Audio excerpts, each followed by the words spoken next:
ऊंचे पहाड़ी गांवों में बसी एक छोटी सी बस्ती थी, झुलना घाटी। यहाँ के लोग सीधे साधे, परंपराओं से बंधे और प्रकृति से गहरे जुड़ाव वाले थे। इस घाटी के एक छोर पर एक पुराना हवेली नुमा घर था, जिसे लोग नीलकंठ कोठी कहते थे। यहाँ की दीवारें टूटी, छत झुकी और खिड़कियों पर जंग लगे सरिये। वहाँ अब कोई आता जाता नहीं था। पता है क्यों? क्योंकि कहते हैं वहां पर कोई वापस आ गया है। सचिन, दिल्ली का एक फोटो जर्नलिस्ट, इस समय पहाड़ी रहस्यों पर एक कहानी बना रहा है, अपने कैमरे में झुलना घाटी के रहस्यों को कैद करते हुए। तो दोस्तों, अब हम पहुंच चुके हैं झुलना घाटी और अब हम जानेंगे यहाँ के रहस्यों के बारे में। क्या कहा बेटा?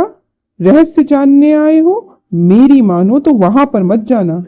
ओ अंकल, आप भी वही अंधविश्वासी बातें कर रहे हैं। मैं इन सबको नहीं मानता। मैं तो वहां पर जाऊंगा। देखो, मैं पहले भी तुमसे कह रही थी कि हमें ऐसी वैसी हवेलियों में नहीं जाना चाहिए। आखिर गांव वालों की बातों में कुछ तो सच्चाई होगी। बस डरती ही रहना तुम मैरी। तुमको जाना हो तो जाओ, वरना तो मैं अकेले ही चला जाता हूँ। ये है मैरी, सचिन की को जर्नलिस्ट। ये सचिन के साथ तो आ गई, लेकिन अब गांव वालों से हवेली की बातें सुन सुनकर हवेली में जाते इसकी जान सूख रही है। पर अब ये करे भी तो क्या करे? बेटा, वहां पर से कोई खुशी से वापस नहीं आता, पर तू जाना चाहता है तो जा। अच्छा सुन, 100 साल पहले जगत राम, जिसने अपनी बीवी को वहीं मार डाला था, वो कोठी में लौट आया है। जरा ध्यान रखना। गांव वालों के लाख मना करने के बाद भी शाम होते होते सचिन घाटी पर पहुंच ही गया। कैमरा लग गया है, लाइट्स लग गई हैं, सब सही तो लग रहा है, पर यहाँ कुछ अजीब सा सन्नाटा है ना मैरी? देखो, तुम्हें कुछ समझ में आ रहा है?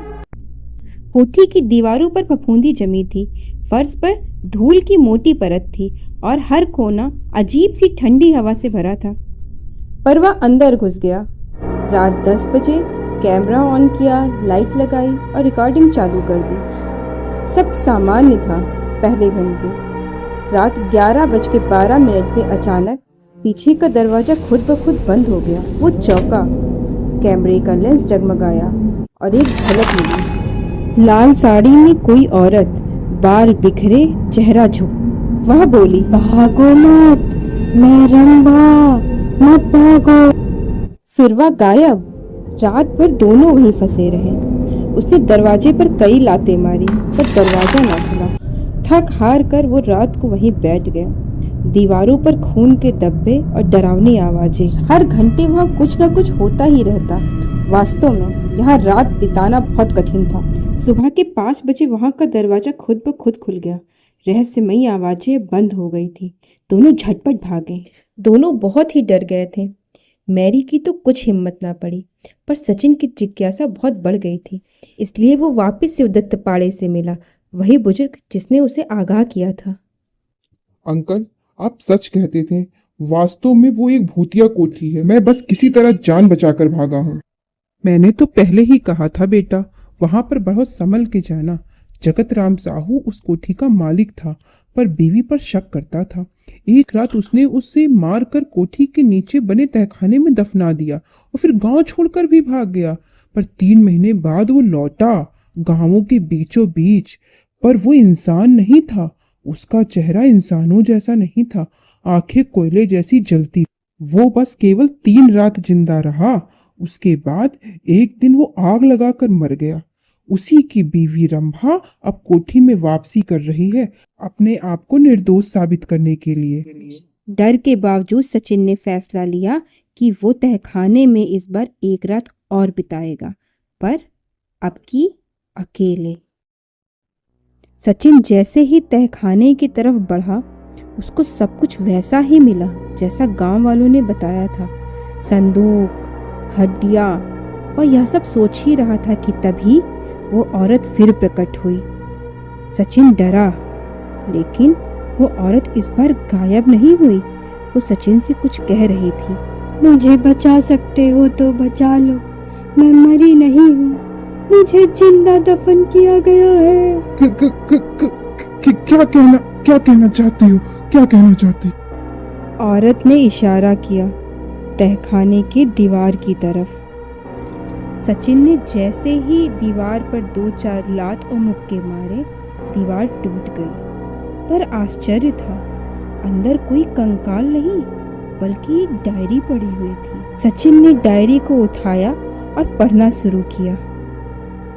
मैं रंभा, जगत राम की पत्नी, मैं निर्दोष थी। उसने मुझे बस इसलिए मारा क्योंकि। बता रे कलमुही, किसकी चिट्ठियां आती हैं तुझे? बताया तो, वो मेरे भाई की चिट्ठियां हैं। मेरे भाई की चिट्ठियां आने पर वह मुझ पर शक करता था।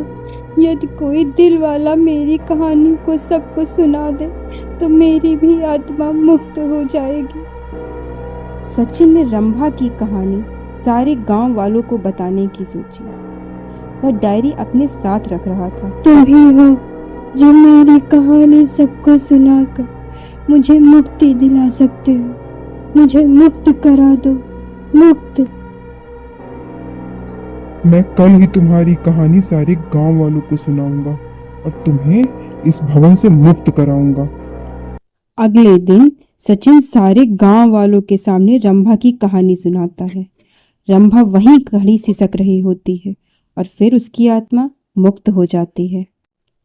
उस रात कोठी में रोशनी जली और रंभा की आत्मा जो बार बार वापस आ रही थी वो ना आई। सचिन ने the real ghost but cry for justice नाम से एक डॉक्यूमेंट्री बनाई। देखा दोस्तों, ये नीलकंठ कोठी अब एक पर्यटक स्थल बन चुकी है। यह भूतिया घर नहीं था, यह एक इंसाफ की पुकार थी। अब डर नहीं बल्कि इंसाफ हुआ, आत्मा को मुक्ति मिली और सचिन ने इतिहास ही बदल दिया।